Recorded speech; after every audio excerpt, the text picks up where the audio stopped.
When you go back to Genesis 17, let's go back to verses 15 now. And God said unto Abraham, as for Sarai, thy wife, thou shalt not call her name Sarai, but Sarah. Now here has come at the end. You see, beginning vision, the window of the Spirit. Middle is revelation or understanding. At the end is the power to become, or the glory of conception. And the H that was in Ham in the middle now has come to the end. Sarah, H, shall her name be. And I will bless her and give thee a son also of her. I will bless her, and she shall be a mother of nations. Kings of people shall be of her. Now, listen to the language. When it came to Abraham, I have made thee. When it came to Sarah, he says, she shall be. Who has gotten the difference? When it came to Abraham, he says, I have made thee a father of nations. When it came to Sarah, he said, she shall be a mother of nations. You get the difference? Here, by revelation, when he was called Abraham, he became, he was made. When it comes to Sarah, when the H goes to the end, it is the power to become. She shall be a mother to nations. Who has understood it? Why didn't he say, I have made her a mother to nations? Because when it goes to the end, it depicts the power to become. That when you understand the vision of God and his mandate concerning your life, when you get the vision of God and his mandate concerning your life and carry its understanding, or the spirit of revelation comes to reconcile that vision to divine purpose, that is or becomes the power to become. Are you following what I'm saying? Now, the power to become is the power that must fulfill everything God has made you to be in the world of men. Do you understand? That's the power that cannot fail you. It cannot fail you. It cannot fail you. Do you understand what I'm saying? And when we get to the life of men, we find that this haze, or this revelation of grace, sometimes works in the beginning of things in certain instances of our lives when we need vision or a window to see what we must see concerning certain things in our lives. But sometimes it's that which comes in the middle to help us get the revelation and reconcile that which we have seen. And then sometimes again, even though all works are finished from the beginning of the earth, we find that in the world of men, there is a process of progress that molds and weaves without us as we become whatever we are within. When the Bible says, for I know the plans that I have for you, the Hebrew word there for plans is, it's likened to a weaving of a cloth. Your life is like something God is weaving. Yeah, I was born as an apostle, but when I was 3, I was not doing my apostolic work.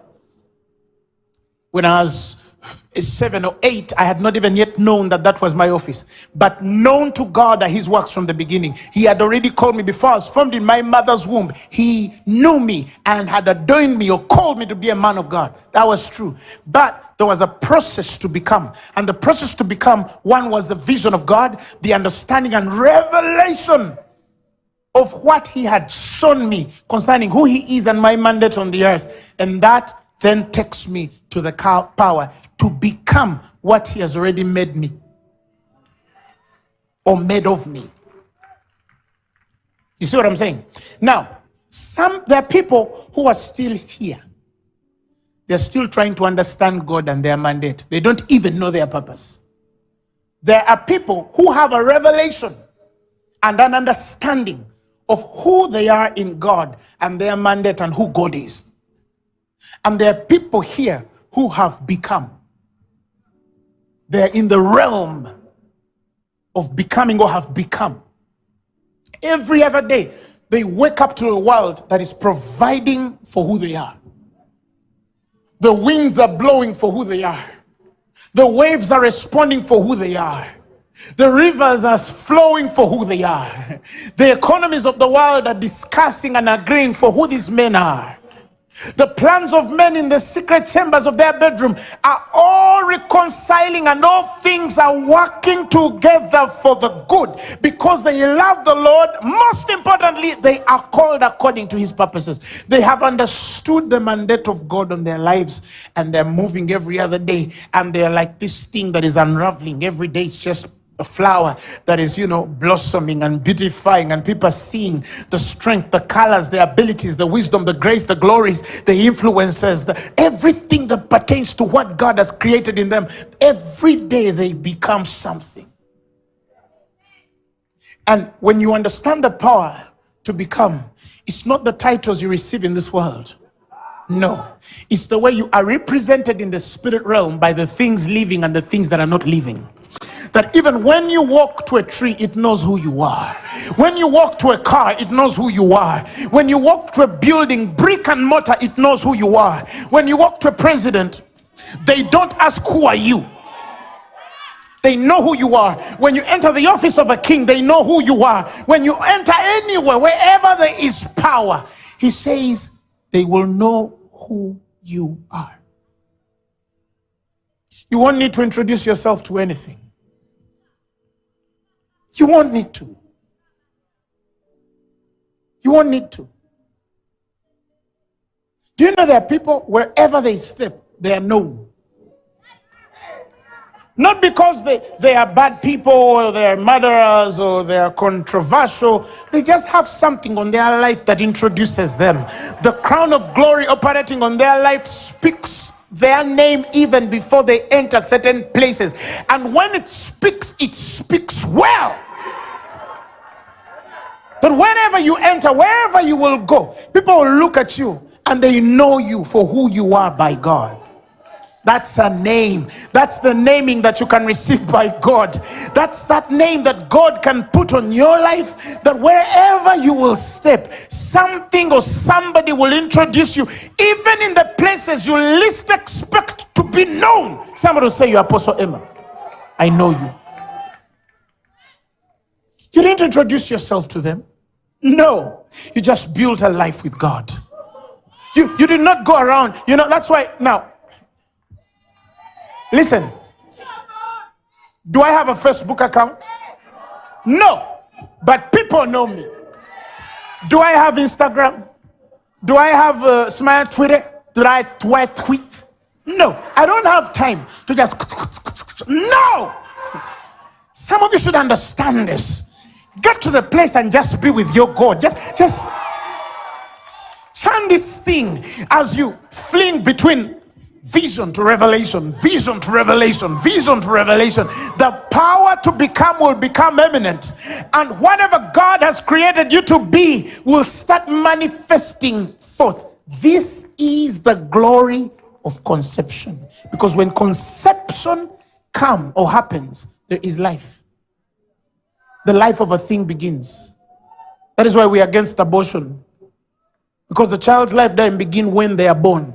It begins when they are conceived. That's the strength Hebrews speaks over. Sarah received strength to conceive seed that brought forth a child for her.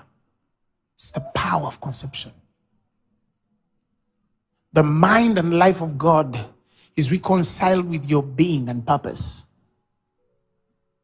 And something beautiful out of that, the God dream, starts now to come out, and people can see and realize that this woman is not just a businesswoman. She's building a kingdom. This man is not just a doctor. He's building a kingdom. This woman is not just selling groceries. There's a purpose and pattern on her life that is different. Let me say this before I finish. We were all created to not only touch but change this world. to leave a mark that goes beyond families and communities. Every man and woman at the sound of my voice has the ability to leave a mark in the world, to the world. The seed of greatness that resides inside of you knows no boundaries of color, skin, tribe, education, credentials, credibilities, abilities, potentials, skills, talents. It has no bearing with that. Do you know you can actually choose to walk and live in greatness? He tells our Father, I shall make thee great. I shall make thee a great nation. A great nation. That's the seed of greatness. I know that not many of us will go up there. But I also submit to you that that place exists. I know that not many of us will reconcile and agree with it because of unbelief. But that seed in God exists. Where somebody on this ground, as you're listening to me, something can start in your life this very second. And in a few days, a few years, a few months, you will become something. You will become something.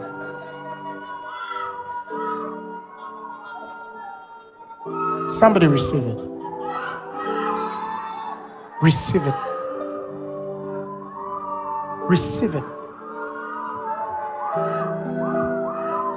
Receive it. Do you know there are people in this world who are nothing? The world doesn't know their name. They don't have any bearing in the spirit. They don't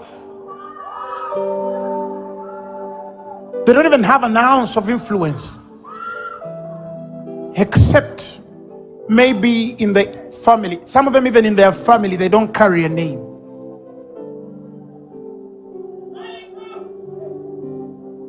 Open your mouth and speak to God.